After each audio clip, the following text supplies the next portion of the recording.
இன்னைக்கு நாம நடிகர் அரவிந்த் சுவாமியை பத்தி தெரிந்து கொள்ளலாம். இவர் ஒரு புகழ்பெற்ற இந்திய திரைப்பட நடிகர்.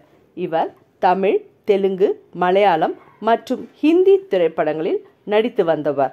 ஜூன் மாதம் 18 1970 பிறந்தார். இவருடைய பெற்றோர்கள் வி.டி. சுவாமி, வசந்தா சுவாமி.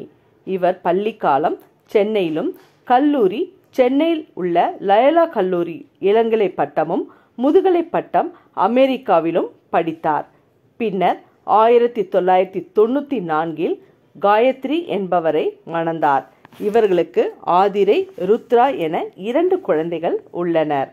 அரவிந்த் சுவாமி திரைப்பட அறிமுகம் மணிரத்னத்தின் தளபதியில் தொடங்கியது. ஹீரோவாக நடித்த படம் ரோஜா. இந்த படம் மூலம் நாடெங்கிலும் அவருக்கு அறிமுகம் கிடைத்தது. இவர் நடித்த ரோஜா மற்றும் பம்பாய் திரைப்படம் மாநில தேசிய விருதுகளை அரவிந்த் சுவாமிக்கு பெற்றுத்தந்தது. இவர் நடித்த தமிழ் திரைப்படங்களின் வரிசையை தற்போது பார்ப்போம்.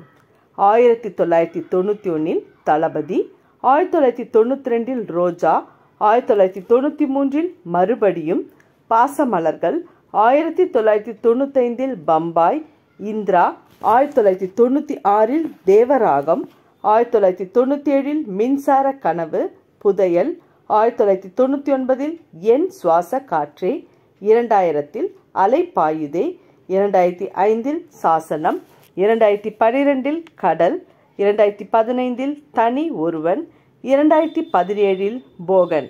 இத்திரைப்படங்கள் நடிகர் அரவிந்த் சுவாமி நடித்த தமிழ் திரைப்படங்களின் வரிசை.